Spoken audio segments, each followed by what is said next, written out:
दूसरी चीज जो है उससे बात पहले कर लेते हैं हम, वो है जैसे हमने पिछले 2 दिन में सोशल हेल्थ की बात की है कि समाज हमारा स्वस्थ होना चाहिए, हमारे समाज में अंधविश्वास नहीं होना चाहिए, हमारे समाज में साइंटिफिक एटीट्यूड लोगों का होना चाहिए। तो एक सोशल रिस्पॉन्सिबिलिटी भी होती है, सामाजिक जिम्मेदारी की बात करेंगे। पिछले काफी दिनों से मैं सोच रहा हूँ इस मुद्दे पे, क्योंकि बहुत सारे फोन कॉल्स इस तरह के आते हैं कि सर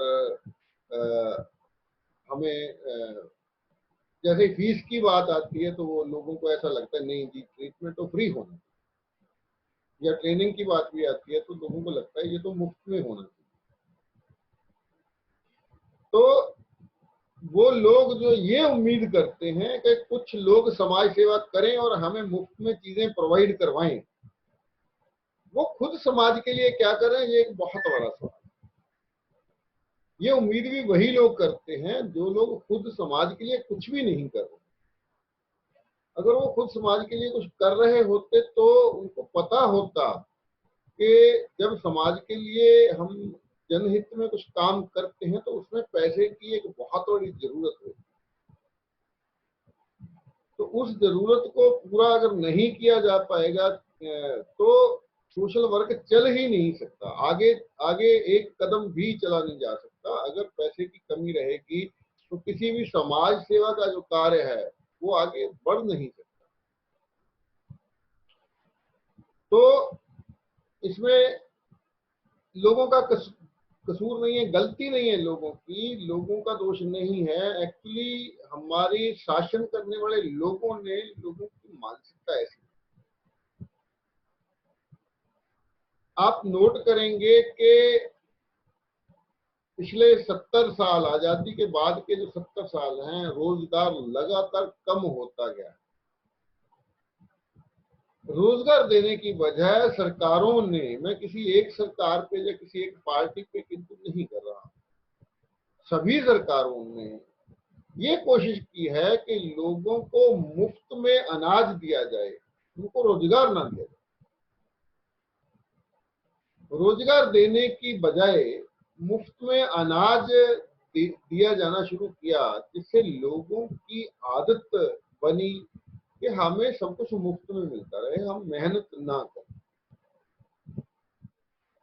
तो ये एक बहुत बुरी आदत है, और जब किसी व्यक्ति को मुफ्त का खाने की आदत पड़ जाती है तो उसकी गैरत जो होती है वो खत्म हो जाती है, वो अपने हक के लिए लड़ना बंद कर देता है।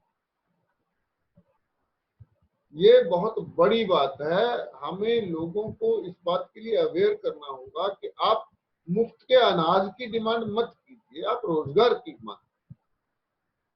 अब एक घर में बाप है, उसके 3 जवान बेटे हैं, 4 लोग खाली बैठे हैं, उनको काम नहीं मिल रहा है, रोजगार नहीं मिल रहा है, तो उनको अगर महीने का 5-5 किलो गेहूं मिल भी जाएगा तो उससे क्या होगा? क्या उससे उनकी सारी जरूरतें पूरी हो जाएंगी? 5 किलो गेहूं, 1 किलो चने की दाल, उससे क्या उनके सारे बाकी जो सोशल रिस्पॉन्सिबिलिटीज हैं वो क्या पूरी हो सकती हैं? कभी भी नहीं पूरी हो। लेकिन जब खाली बैठकर खाने की आदत पड़ जाती है तो व्यक्ति लड़ना बंद कर देता है, अपने हक के बारे में बोलना बंद कर देता है। एक छोटी सी कहानी सुनाता हूँ मैं आपको। एक औरत के 2 बेटे, एक उसका अपना बेटा, एक सौतेला बेटा। तो सौतेले बेटे को वो हमेशा गोदी में उठाए,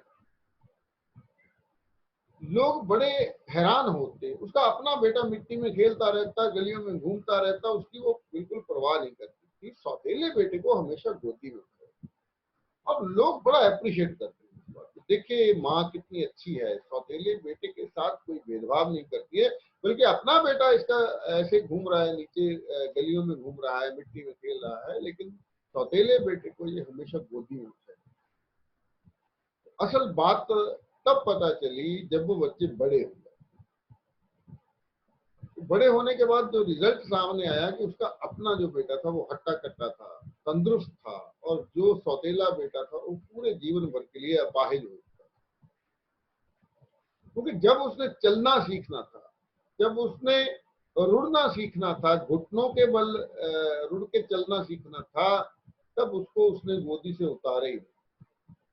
वो जानबूझकर उस सौतेले बेटे को इस तरह का बना दिया उसने कि वो जीवन भर के लिए अपाहिज हो, जबकि उसका अपना बेटा जो पूरा स्वस्थ तंदुरुस्त। तो हमारी सरकारों ने भी हमारे देश के लोगों को अपाहिज जैसा बना के रख दिया है कि ये लोग केवल ये उम्मीद करें। जैसे एक वीडियो में मैंने एक कहानी सुनाई थी, वो हिटलर की एक कहानी है, आप सब लोगों की नॉलेज में बढ़ोतरी होगी।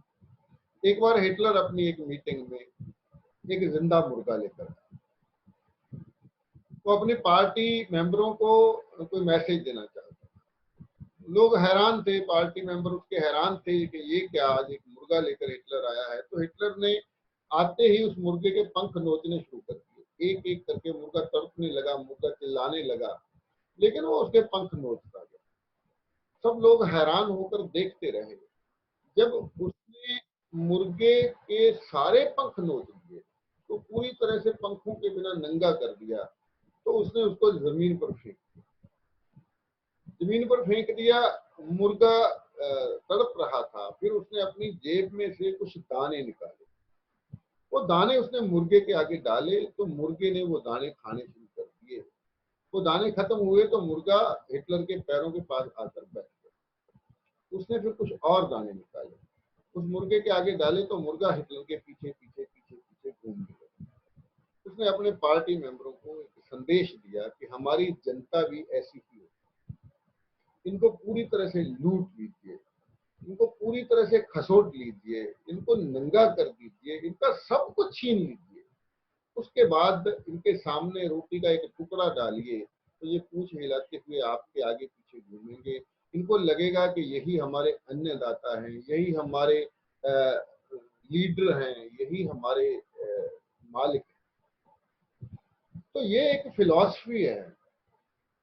अगर आप चाहते हैं कि लोगों पे लंबा समय राज किया जाए, जो हमारी सरकारें पिछले 70 साल से करती आ रही है, कि लोगों को उनकी जो गैरत है, जो उनकी मांग करने की जो एक समझ है कि अगर सरकार हमारे हित में काम नहीं कर रही है तो हम उसके खिलाफ लड़ेंगे, हम उसके खिलाफ संघर्ष करेंगे, हम उसके खिलाफ आवाज उठाएंगे, कि इस चीज को दफन करने के लिए, इस चीज को पूरी तरह से खत्म करने के लिए इस तरह की पॉलिसीज लाई गई कि लोगों को काम ना देकर, लोगों के, आप देखिए पूरे का पूरा पब्लिक सेक्टर बिक चुका है।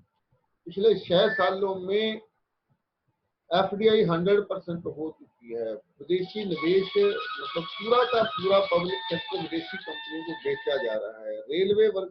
रेलवे जैसा अदारा जो भारत का सबसे प्रॉफिटेबल प्रोजेक्ट है, रेलवे हमेशा मुनाफा दिया है रेलवे ने। आज 100 से ज्यादा रेलगाड़ियां प्राइवेट कंपनियों को दे दी गई। प्राइवेट कंपनियां क्या करेंगी, वो उस गाड़ियों में थोड़ी सुविधाएं तो बढ़ा देंगी, लेकिन किराया मनचाहा वसूल करेंगी। जो जनरल बोगी हुआ करती थी, जिसमें आम गरीब लोग बैठकर थोड़े से पैसे देकर अपने घर तक पहुंच सकते थे, अपने गंतव्य तक पहुंच सकते थे, अब वो उस ट्रेन में चढ़ ही नहीं पाएंगे। इतना महंगा हो जाएगा रेल का सफर कि वो अब उसमें बैठ ही नहीं पाएंगे। तो ये सब चीजें, इन सब चीजों के लिए हमें अवेयर करना होगा लोग। ये जो मुफ्त की मानसिकता है कि हमें सब कुछ फ्री में मिल जाए, हमें सब कुछ मुफ्त में मिल जाए। अब एक कल्पना करके देखिए, आपके घर में न्यूज़पेपर आता है,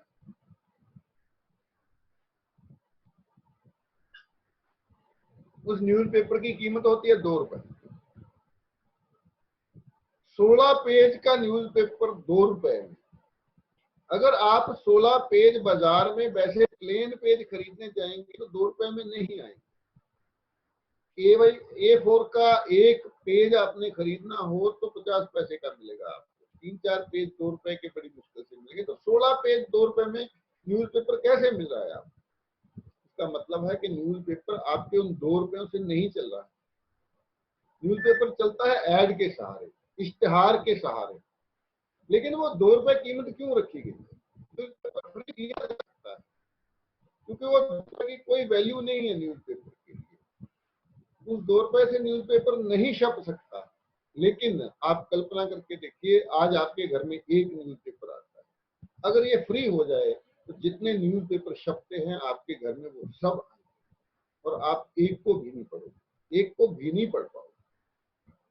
अब 2 रुपए का न्यूज़पेपर खरीद कर लोग उसका एक एक अक्षर पढ़ने की कोशिश करते हैं ताकि 2 रुपए वसूले जा सके, हर खबर को पढ़ा जाए। लेकिन अगर उसकी कीमत हटा दी जाए, उसको फ्री कर दिया जाए, तो जितने न्यूज़पेपर छपते हैं वो सब हमारे घर में आएंगे और हम उसमें से एक को भी नहीं पढ़ पाएंगे। तो हर चीज की वैल्यू होना, हर चीज की कीमत होना, ये बहुत जरूरी बात है।